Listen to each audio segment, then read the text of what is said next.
ಮಧ್ಯಾಹ್ನ 2:45ಕ್ಕೆ ಪ್ರಜ್ವಲ್ ಶಿಕ್ಷೆಯ ಪ್ರಮಾಣ ಪ್ರಕಟ ಆಗುತ್ತೆ. ಕನಿಷ್ಠ ಶಿಕ್ಷೆ ನೀಡುವಂತೆ ಜಡ್ಜ್ ಮುಂದೆ ಕಣ್ಣೀರಿಟ್ಟಿದ್ದಾರೆ ಪ್ರಜ್ವಲ್. ಈ ಪ್ರಕರಣದಲ್ಲಿ ಕನಿಷ್ಠ 10 ವರ್ಷದಿಂದ ಗರಿಷ್ಠ ಜೀವಾವಧಿ ಶಿಕ್ಷೆ ಪ್ರಕಟ ಆಗೋ ಸಾಧ್ಯತೆ. ದೋಷಿ ಅಂತ ತೀರ್ಪು ಕೊಟ್ಟ ಮರುಕ್ಷಣವೇ ಪ್ರಜ್ವಲ್ ಕಣ್ಣೀರು ಹಾಕಿದ್ರು ಕೋರ್ಟ್ ಹಾಲ್ನಲ್ಲಿ. ಇವತ್ತು ಶಿಕ್ಷೆಯ ಪ್ರಮಾಣ ಪ್ರಕಟ ಆಗುತ್ತೆ. ವಾದ ಪ್ರತಿವಾದ ಆಲಿಸಿದ ನಂತರ ಪ್ರಜ್ವಲ್ಗೆ ಜಡ್ಜ್ ಕೇಳ್ತಾರೆ, ಏನಾದ್ರೂ ಹೇಳೋದಿದೆಯಾ ಅಂತ. ಶಿಕ್ಷೆಯ ಪ್ರಮಾಣ ಕನಿಷ್ಠ ಶಿಕ್ಷೆ ನೀಡುವಂತೆ ಜಡ್ಜ್ ಮುಂದೆ ಕಣ್ಣೀರಿಟ್ಟಿದ್ದಾರೆ ಪ್ರಜ್ವಲ್.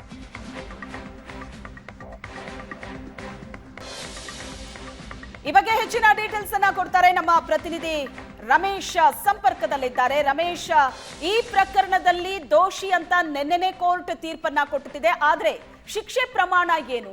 ಕನಿಷ್ಠ 10 ವರ್ಷದಿಂದ ಗರಿಷ್ಠ ಜೀವಾವಧಿ ಶಿಕ್ಷೆ ಪ್ರಕಟ ಆಗೋ ಸಾಧ್ಯತೆ ಇದೆ. ವಾದ ಪ್ರತಿವಾದ ಎರಡೂ ಕೂಡ ನೋಡಿದ್ವಿ. ಫೈನಲಿ ಪ್ರಜ್ವಲ್ಗೆ ಏನಾದ್ರೂ ಹೇಳೋದಿದ್ಯಾ ಕೇಳಿದಾಗ ಪ್ರಜ್ವಲ್ ಕೇಳ್ಕೊಂಡಿರೋದು ಕನಿಷ್ಠ ಶಿಕ್ಷೆಯನ್ನ ಕೊಡಿ ಅಂತ. ಸೊ ಏನೇನಾಯ್ತು ಕೋರ್ಟ್ ಅಲ್ಲಿ, ಏನಾಗ್ಬೋದು?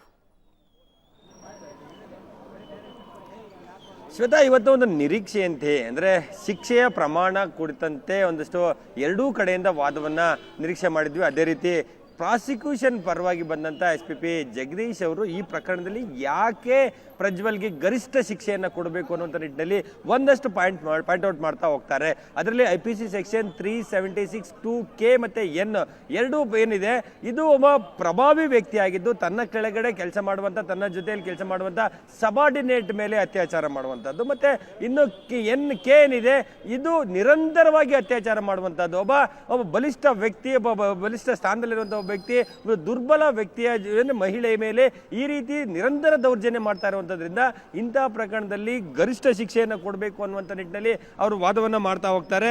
ಸೊ ಇನ್ನು ಆರೋಪಿಗೆ ಯಾವುದೇ ಒಪ್ಪಿಗೆ ಇಲ್ಲದೆ ಆಕೆಯ ಮೇಲೆ ಅತ್ಯಾಚಾರ ಮಾಡಿ ಅದನ್ನು ವಿಡಿಯೋ ಮಾಡ್ಕೊಳ್ತಾರೆ, ಅದನ್ನು ವೈರಲ್ ಮಾಡ್ತಾರೆ.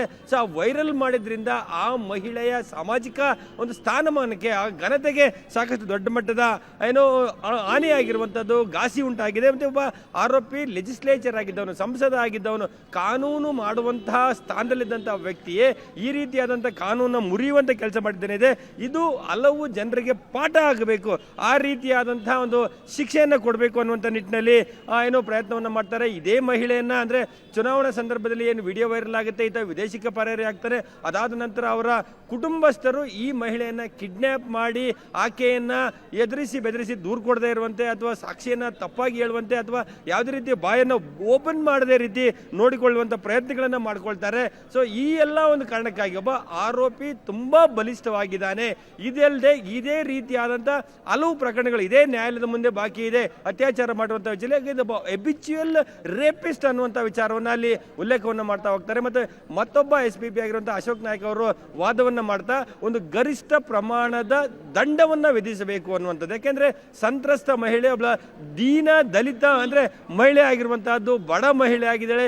ಈ ವಿಡಿಯೋ ವೈರಲ್ ಆದ ನಂತರ ಆಕೆ ಸಾಮಾಜಿಕವಾಗಿ ತಲೆ ಎತ್ಕೊಂಡು ಓಡಾಡಲಿಕ್ಕೆ ಸಾಧ್ಯ ಆಗ್ತಿಲ್ಲ, ಹೊರಗಡೆ ಹೋಗಿ ಮತ್ತೆ ದುಡಿಲಿಕ್ಕೆ ಸಾಧ್ಯ ಆಗ್ತಾ ಇಲ್ಲ. ಇಂತಹ ಸಂದರ್ಭದಲ್ಲಿ ಅಂತಹ ಮಹಿಳೆಯ ಜೀವನಕ್ಕೆ ಆಧಾರ ಆಗಬೇಕು, ಆ ರೀತಿಯಾದಂತಹ ಒಂದು ಪರಿಹಾರವನ್ನು ನೀಡುವಂತಹ ನಿಟ್ಟಿನಲ್ಲಿ ದೊಡ್ಡ ಮಟ್ಟದ ದಂಡವನ್ನು ವಿಧಿಸಬೇಕು ಅನ್ನುವಂಥ ನಿಟ್ಟಿನಲ್ಲಿ ವಾದವನ್ನು ಮಾಡ್ತಾರೆ.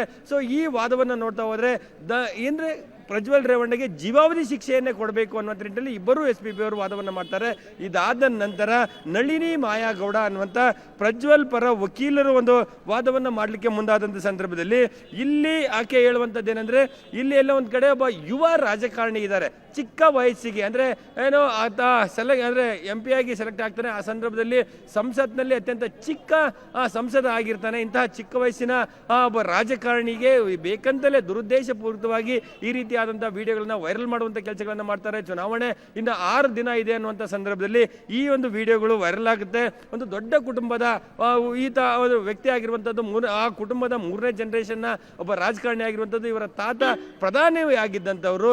ಇಂತಹ ಒಂದು ಕುಟುಂಬದ ಮೇಲೆ ಒಂದು ರೀತಿ ರಾಜಕೀಯವಾಗಿ ಸೇಡನ್ನು ತೀರಿಸಿಕೊಳ್ಳುವಂಥ, ರಾಜಕೀಯವಾಗಿ ದುರುದ್ದೇಶದಿಂದ ಈ ರೀತಿಯಾದಂಥ ವಿಚಾರವನ್ನು ಇಲ್ಲಿ ಉಲ್ಲೇಖವನ್ನು ಮಾಡ್ತಾ ಹೋಗ್ತಾ ಇರುವಂಥದ್ದು. ಹಾಗಾಗಿ ಆತನ ಮುಂದಿನ ಜೀವನವನ್ನು ಗಮನದಲ್ಲಿಟ್ಟುಕೊಂಡು ಒಬ್ಬ ರಾಜಕಾರಣಿ, ಒಬ್ಬ ಸಮಾಜಕ್ಕೆ ಒಳ್ಳೆಯದನ್ನು ಮಾಡಬೇಕು ಅಂತೇಳಿ ರಾಜಕಾರಣಕ್ಕೆ ಬಂದಂಥ ವ್ಯಕ್ತಿಗೆ ಈ ರೀತಿ ಇಡೀ ಜೀವನ ಪರ್ಯಂತ ಜೈಲಿನಲ್ಲಿ ಕೂರಿಸುವಂಥದ್ದು ಸರಿಯಲ್ಲ. ಹಾಗಾಗಿ ಕನಿಷ್ಠ ಅಂದರೆ ಮಿನಿಮಮ್ ಅಂದರೆ ಪನಿಷ್ಮೆಂಟನ್ನು ಕೊಡಬೇಕು ಅನ್ನುವಂಥ ನಿಟ್ಟಿನಲ್ಲಿ ಮನವಿಯನ್ನು ಮಾಡ್ಕೊಳ್ತಾರೆ. ಈ ಸಂದರ್ಭದಲ್ಲಿ ಅಂತಿಮವಾಗಿ ಒಬ್ಬ ಆರೋಪಿಯಾಗಿದ್ದಂತಹ ಅಂದರೆ ಈಗ ಸದ್ಯಕ್ಕೆ ಅಪರಾಧಿ ಪ್ರಜ್ವಲ್ ರೇವಣ್ಣಗೆ ನೀವೇನಾದರೂ ಹೇಳಲಿಕ್ಕೆ ಸಾಧ್ಯ ಇದೆಯಾ, ಏನಾದ್ರು ಹೇಳೋದಿದೆಯಾ ಅಂತ ಕೇಳಿದಂಥ ಸಂದರ್ಭದಲ್ಲಿ ಆತ ಹೇಳ್ತಾನೆ, ಎಲ್ಲ ಒಂದು ಕಡೆ ಈ ಮಹಿಳೆ ಸ್ವಯಂ ಪ್ರೇರಿತವಾಗಿ ಬಂದದ್ದಲ್ಲ. ಎಲೆಕ್ಷನ್ ಇನ್ನು ಕೇವಲ 6 ದಿನ ಇದ್ದಂಥ ಸಂದರ್ಭದಲ್ಲಿ ಈ ರೀತಿ ವಿಡಿಯೋವರನ್ನ ರಾಜಕೀಯ ದುರುದ್ದೇಶದಿಂದ ವಿಡಿಯೋಗಳನ್ನು ನನ್ನದು ಅಂತ ಹೇಳಿ ವೈರಲ್ ಮಾಡಿರುವಂಥದ್ದು ಅದು ಸರಿಯಾದಂಥ ಕ್ರಮ ಅಲ್ಲ. ಇದು ರಾಜಕೀಯ ದುರುದ್ದೇಶದಿಂದ ಆದಂಥ ಒಂದು ಏನೋ ಪ್ರಕರಣ ಆಗಿರುವಂತಹದ್ದು. ನಾನು ಹಲವು ಬಾರಿ ಅಂದರೆ ರಿಪೀಟೆಡ್ಲಿ ಎಬಿಚುವಲ್ ಆಗಿ ಹಲವು ಮಹಿಳೆಯರ ಮೇಲೆ ಅತ್ಯಾಚಾರ ಅನ್ನುವಂಥದ್ದೇನಿದೆ. ಯಾರೊಬ್ಬರು ಕೂಡ ಇಲ್ಲಿ ಬಂದಿರೋ 3-4 ಪ್ರಕರಣಗಳನ್ನು ಹೊರತುಪಡಿಸಿದರೆ ಬೇರೆ ಯಾರೂ ಬಂದಿಲ್ಲ. ಈ ಬಂದಿರೋಂಥವ್ರನ್ನೂ ಕೂಡ SIT ಪೊಲೀಸರು ಎಲ್ಲ ಒಂದು ಕಡೆ ಒತ್ತಾಯಪೂರ್ವಕವಾಗಿ ಕರ್ಕೊಂಡು ಬಂದು ಅವರಿಂದ ಹೇಳಿಕೆಯನ್ನು ದಾಖಲು ಮಾಡಿಸುವಂಥ ದೂರನ್ನು ದಾಖಲಿಸಿ ಮಾಡಿಕೊಳ್ಳುವಂಥ ಕೆಲಸಗಳನ್ನು ಮಾಡ್ತಾ ಇದ್ದಾರೆ. ಸೊ ಹಾಗಾಗಿ ನನಗೆ ಕನಿಷ್ಠ ಪ್ರಮಾಣದ ಶಿಕ್ಷೆಯನ್ನು ಕೊಡಿ ಅಂತೇಳಿ ಕಣ್ಣೀರಾಗ್ತಾನೆ ಆತ ಕೇಳ್ಕೊಳ್ತಾನೆ. ಸೊ ಆತ ಹೇಳುವಂಥದ್ದೇನೆಂದರೆ ಈ ಸಂದರ್ಭದಲ್ಲಿ ನಿನ್ನ ಎಜುಕೇಷನ್ ಕ್ವಾಲಿಫಿಕೇಶನ್ ಅಂತೇಳಿ ಕೇಳ್ತಾರೆ ಜಡ್ಜ್. ಆಗ ನಾನು BE ಮೆಕ್ಯಾನಿಕಲ್ ಅನ್ನುವಂಥದ್ದು ಅಂದರೆ ಪ್ರಜ್ವಲ್ ರೇವಣ್ಣ ಕೂಡ ಕೋರ್ಟ್ ಮುಂದೆ ಒಂದು ಕಣ್ಣೀರಾಗ್ತಾ ನಾನು ತಪ್ಪು ಮಾಡಿಲ್ಲ ಅಂದರೆ ಎಬಿಚುವಲ್ ರೇಪಿಸ್ಟ್ ಅನ್ನುವಂಥ ನಿಟ್ಟಿನಲ್ಲಿ ಹಲವು ಮಹಿಳೆಯರ ಮೇಲೆ ಅತ್ಯಾಚಾರ ಅಂತಂದರೆ ಒಂದು ರೀತಿ ಪ್ರಾಸಿಕ್ಯೂಷನ್ ಮತ್ತೆ ಪೊಲೀಸರು ಅಂದರೆ ಎಲ್ಲ ನನ್ನ ವಿರುದ್ಧ ಒಂದೆಲ್ಲವನ್ನು ತರುವಂಥ ಪ್ರಯತ್ನಗಳನ್ನು ಮಾಡಿದ್ದಾರೆ. ಅದು ಸುಳ್ಳು, ಆ ರೀತಿ ಮಾಡಿಲ್ಲ. ಹಾಗಾಗಿ ಈಗೇನು ಕೋರ್ಟು ಏನೋ ತೀರ್ಪನ್ನು ನೀಡಿದೆ ದೋಷಿ ಅಂತೇಳಿ ಅದರ ಕನಿಷ್ಠ ಪ್ರಮಾಣದ ಶಿಕ್ಷೆಯನ್ನು ಕೊಡಬೇಕು, ನಾನು ತಪ್ಪು ಮಾಡಿಲ್ಲ ಅನ್ನುವಂಥದ್ದನ್ನೇ ಮತ್ತೆ ಆತ ನ್ಯಾಯಾಲಯದ ಮುಂದೆ ಹೇಳುವಂಥ ಪ್ರಯತ್ನಗಳನ್ನು ಮಾಡಿದ. ಈಗ ಅಂತಿಮವಾಗಿ ಶಿಕ್ಷೆಯ ಪ್ರಮಾಣವನ್ನು ಪ್ರಕಟ ಮಾಡಲಿಕ್ಕೆ ಕೋರ್ಟ್ ಮಧ್ಯಾಹ್ನ 2:45ಕ್ಕೆ ಮುಂದೂಡಿಕೆ ಮಾಡಿರುವಂಥದ್ದು. ಮಧ್ಯಾಹ್ನ 2:45 ಅಥವಾ 3 ಗಂಟೆಯ ಒಳಗಾಗಿ ಪ್ರಜ್ವಲ್ ರೇವಣ್ಣಗೆ ಎಷ್ಟು ವರ್ಷ ಶಿಕ್ಷೆ ಅನ್ನುವಂಥದ್ದನ್ನ ಜನಪ್ರತಿನಿಧಿಗಳ ನ್ಯಾಯಾಲಯದ ನ್ಯಾಯಾಧೀಶರಾದಂಥ ಗಜಾನನ್ ಭಟ್ ಅವರು ಒಂದು ಪ್ರಕಟ ಮಾಡಲಿದ್ದಾರೆ. Shweta. Yes, thank you Ramesh ನಿಮ್ಮೆಲ್ಲ ಡೀಟೇಲ್ಸ್ಗೆ.